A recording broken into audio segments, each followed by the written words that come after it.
Thank you.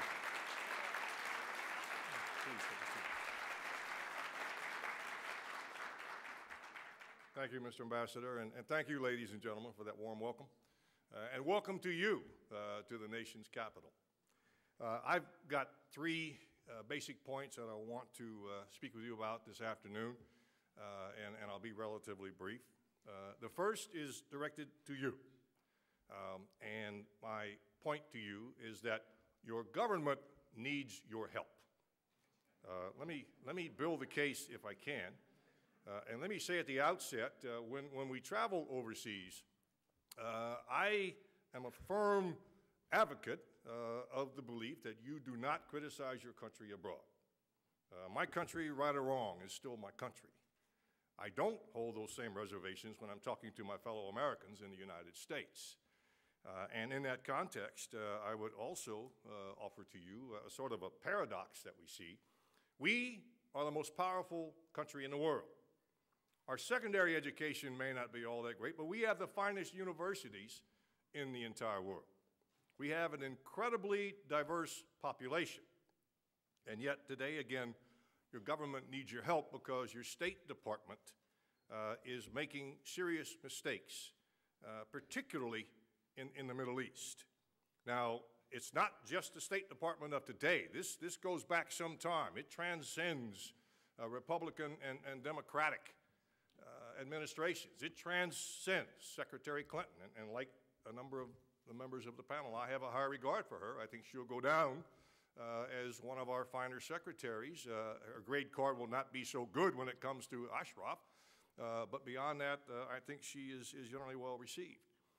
But the question is, who is advising the secretary? And my observation, my experiences, both as the J3 of the Joint Staff and as the Commandant, is that it's a fairly young crowd. You might be surprised how young, fairly well educated, fairly opinionated, but with very little experience in the Middle East. And I emphasize the Middle East. I mean, if you look at the Pacific, if you look at Europe, if you look at Asia and South America, I think our policies are pretty good. I think we're relatively sophisticated. But time after time, we seem to get it wrong in the Middle East. And I'll give you some examples of that, going back something beyond 20 years. In 1991, Saddam was approached by his U.S. ambassador, and she basically said to him, I'll paraphrase, but, you know, what happens with regard to Arab-to-Arab relationships is not really of interest to the United States. Now, Saddam, maybe thinking we were more sophisticated than we were, took that as a determination, I can then invade Kuwait, and he did. He promptly got slapped back by an entire coalition of forces, but when he complained to yet another U.S. diplomat, the response was, well, I know what we said, but that's not what we meant. Fast forward to Iraq again in '03. I was there, as the ambassador indicated, commanding Marine forces in a place called Anbar Province. And a very intelligent, well-intentioned man arrived to become the coalition provisional authority. He brought with him a firm belief that the Iraqi army had to be disbanded. The Iraqi army had been the centerpiece of our recovery efforts after having taken Baghdad. We've been accused of not having enough troops. That's a fair accusation when you dismiss the entire Iraqi army. And then we fought them for 3 years, because they became convinced we were not freeing them, we were occupying them. Iran, '09. The citizenry goes to the streets, having thought what was a democratic election was stolen from them. At the same time, as was pointed out by Ambassador Bolton, we know there is an ongoing effort to build a nuclear weapon. We can foresee, we should be able to foresee, what that portends. And yet, what you heard from our country, unfortunately, was stone-cold silence. And, of course, we all know what happened with the people in the streets, and we see the issue that we live with today. Iraq, 2010. We increasingly see the Maliki administration come under the dominion of the people in Iran, the leadership in Iran. I can tell you, ladies and gentlemen, we did not sacrifice our treasure and the lives of our great young servicemen and women to see this outcome. Now, I understand the mentality. I understand what the thought process was because we employed it in Anbar with our Marines as well. I had a sign up on the wall of my command post that quoted Lawrence of Arabia, and it said, "Let the Arabs do it." Okay, it won't be the same way we would do it. It may not be as good in our minds, but it's their way. And in the end, it's better. But you can take it too far. We were able to do that at the tactical level. You should never do that at the strategic level if it presumes or if it provides for the failure of the mission. And I honestly think that we failed to influence the Iraqi government at a critical time in history when our diplomats in country should have been doing that. Pakistan, 2011. The two countries are at odds with each other over the death of bin Laden. Did people at a certain level in the Pakistani government, the intelligence services, know where bin Laden was? I believe they did. Did the leadership, both military and civilian at the highest levels, know? I don't think that they did. And yet we've allowed our two countries to start challenging each other, to allow there to be frictions at a time when we should be coming closer together, not further apart. When we withdraw Afghanistan, Pakistan will be the last man standing fighting against fundamentalism. Pakistan represents the closest nexus of terrorism and nuclear weapons. It should frighten us all. We should be getting closer to Pakistan, and yet that is simply not happening today. And, of course, Camp Ashraf. And I won't repeat what you've heard very eloquently from my colleagues on the panel, but purely, it is probably the best example of what, in many ways, has to represent pure ineptitude, incompetence, and in a very serious way, a hypocrisy for what this nation stands for in terms of its values. So, ladies and gentlemen, I can tell you who is not advising the Secretary of State, certainly in sufficient numbers, and it's people like you who speak Farsi, share the Muslim religion, and basically have an Iranian-sounding last name. Okay, you walk the ground, you understand the region, so I would encourage you, or perhaps your children, get involved. Go through the laborious process of tests and vetting and interviews and those types of things so that you can have a voice in your government and help us to make sure that our State Department and eventually this world is a better place. Secondly, and some of you have heard me say this before, I firmly believe that the U.S. and Iran is on a collision course.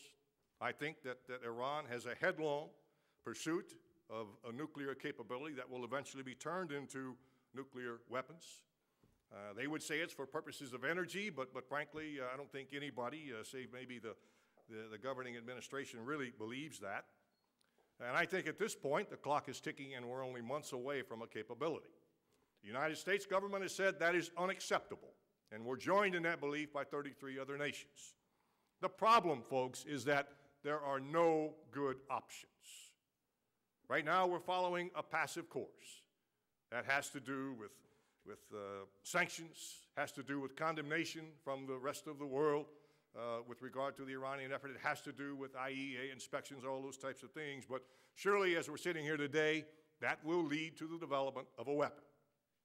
I think it will also potentially lead to a position on the part of the United States that simply says, then containment must work. The old thought process of how we dealt with other countries having nuclear weapons before. The problem with that approach is that it invites Israel to attack, to take care of their own concerns about their existentialism, and it, I think, will provoke a weapons race in a very unstable part of the world, with Egypt, Turkey, Saudi Arabia, perhaps others, thinking that we will not live under the hegemony of Iran, with them being the only nation in the region with a nuclear weapon. Active measures. Possibility, I suppose, but if you conduct limited attacks, all you do is poke the tiger. Okay, you have not stopped the program. If you launch an all-out attack, it would be very difficult. It would cost thousands of American lives, probably tens of thousands of Iranian lives, because it's a long way to Tehran from any beach that the country has. The third option we've talked about briefly just moments ago, I'm afraid that the time has passed. That option is, of course, change from within. Change that the people of Iran would affect themselves in terms of the government that presides over them. So, ladies and gentlemen, I am normally a pretty optimistic person, but I stand before you a bit of a pessimist today. It is, as someone remarked, I think the largest problem that we now face in this new century. Lastly, let me pay salute to the Iranian-American organizations, both here and overseas, expat Iranians in the case of those overseas, for who you are and what you do. I am conscious of the fact that this is often seen by the people of Ashraf and the people in Liberty, and in a very real sense, I'm talking to them about you, because I've observed this organization now for almost the better part of a year, and frankly, it's impressive. My service, the Marine Corps, has a motto.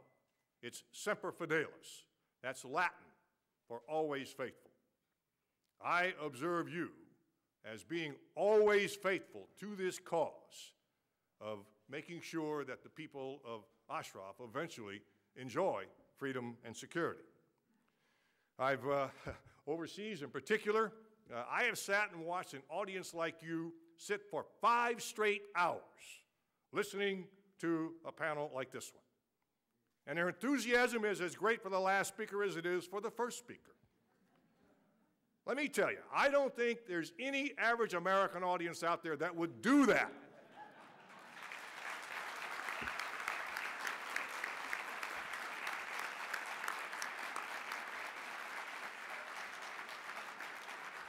You could have first-run movies, you could hand out $100 at the gate, and they just wouldn't do that. So it's amazing to those of us that have seen it, and again, speaks to this concept of dedication and loyalty. You've been aggressive, and I think well-intentioned and disciplined on a whole host of fronts. Through the print media, we've seen articles, we've seen full-page advertisements in New York principal newspapers, through television news and talk shows, through public appearances by prominent Americans, some of whom are at this panel today, talking to the cause, at rallies and symposia and at conferences again like this one, through the other branches of government in our country, through the courts and through the Congress. Today, someone told me before we came in this morning, we now have 98 congressmen and women who have signed on in support of what it is that we portend to do on both sides of the Atlantic, both here and in Europe and now in the United Nations. Now, I would say certainly, and you'll recognize, we haven't won every battle, okay, but I think your involvement has made the outcome much, much better for the people of Ashraf than otherwise would be the case, and I pray that they understand that. USMC also has another expression when we're in combat, and that is that there is no better friend and no worse enemy than our force. I think the same can be said of you. The people of Ashraf have no better friend. The United States State Department has no worse enemy. God bless you all for what you do.